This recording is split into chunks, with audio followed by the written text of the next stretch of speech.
Какво представлява имуществената отговорност на работника? Това е отговорността му да възстанови на работодателя вредите, които виновно му е причинил. Било то в пари или по-рядко в натура, когато това е възможно. От тази отговорност има подробна уредба в Кодекса на труда, като тя се носи по силата на самото трудово правоотношение. Не е нужно изрично да се оговаря в трудовия договор.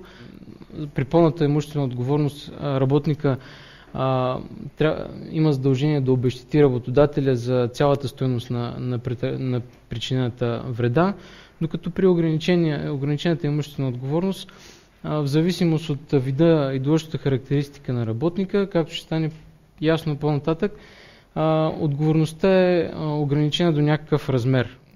Особено внимание е отделено на отговорността на отчетниците.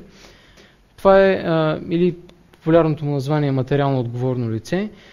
Не е задължително в самата длъжност да се съдържа такова определение материално отговорно лице, за да се счита то за такова и за да се търси по-големия размер на ограничената отговорност. Много е важно какво пише в трудовата му, длъжностната му характеристика. За липси говорим, когато липсва някаква материална ценност. Тази отговорност винаги се носи от материално отговорни лица, които отговарят на критериите, които преди малко споменахме. По-особени случаи представляват случаите, когато вредите са причинени от няколко работници.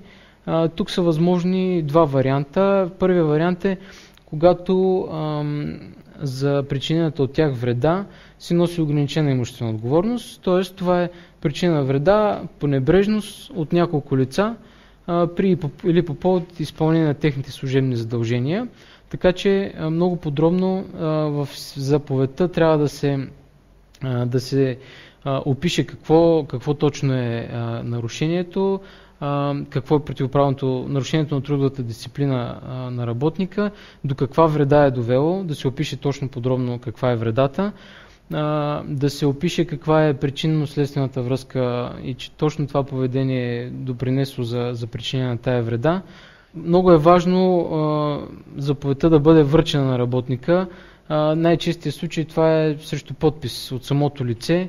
В много случаи работника отказва да подпише такава заповед за търсене на отговорност от негова страна.